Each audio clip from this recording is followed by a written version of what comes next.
Nous allons parler ici du filtre déshydrateur. Le filtre déshydrateur se trouve tout de suite après la bouteille de liquide sur notre circuit. Ce filtre est un organe très important du circuit frigorifique. Il a trois fonctions principales. La première, c'est de déshydrater le circuit, c'est-à-dire qu'il doit supprimer l'humidité. En effet, l'humidité est l'ennemi du frigoriste. Elle favorise la formation d'acide. Cet acide dégrade l'huile des compresseurs, c'est-à-dire que l'huile va perdre ses propriétés de lubrification. Mais aussi, cette humidité va provoquer des dysfonctionnements au niveau du détendeur. En effet, lorsque vous avez des molécules d'eau qui passent au travers du détendeur, la température à la sortie du détendeur est souvent négative. Donc cette eau se transforme en glace. Cette glace peut boucher l'orifice de sortie du détendeur qui est très petit. Les matières déshydratantes les plus utilisées sont l'alumine activé, donc ce sont des petites billes que l'on retrouve à l'intérieur du filtre, comme on le voit sur la photo. Nous avons aussi le gel de silice et le crible. Donc la deuxième fonction du filtre déshydrateur, c'est de neutraliser les acides. Donc la formation d'acide est non seulement néfaste pour l'huile de lubrification des compresseurs, mais aussi pour les enroulements du moteur du compresseur. C'est l'oxyde d'alumine qui joue aussi le rôle d'antiacide. Enfin, la troisième fonction, c'est de filtrer les fines particules.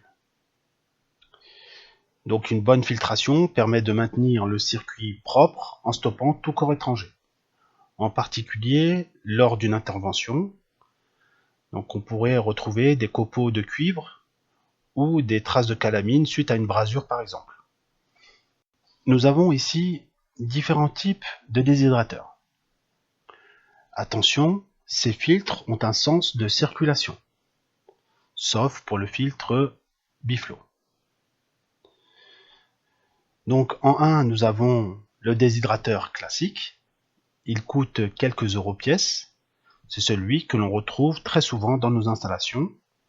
Il se place sur la ligne liquide. Il doit être remplacé après chaque intervention. Ensuite, nous avons en 2 un déshydrateur de nettoyage que l'on appelle burn out. Il se retrouve sur la ligne liquide, mais aussi peut se retrouver sur la ligne d'aspiration, juste avant le compresseur. Il est prévu pour un changement périodique.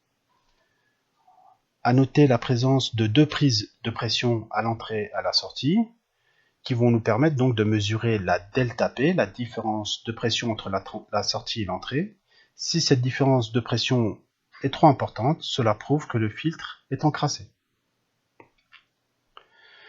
En 3, nous avons le déshydrateur bouteille. Donc il a l'avantage d'avoir donc un seul organe pour la fonction déshydrateur et la fonction aussi bouteille accumulatrice. Donc ce type de filtre déshydrateur est plutôt conçu pour les petites installations. Il faudra installer ce filtre en position verticale avec l'entrée du fluide frigorigène en partie supérieure. En 4, nous avons un déshydrateur cartouche qui se place à l'aspiration du compresseur. C'est pour ça qu'il est bleu. Donc les cartouches sont à changer en fonction des problèmes rencontrés. Cela peut être la présence de particules diverses ou une huile trop acide. En 5, nous avons le déshydrateur classique à cartouche.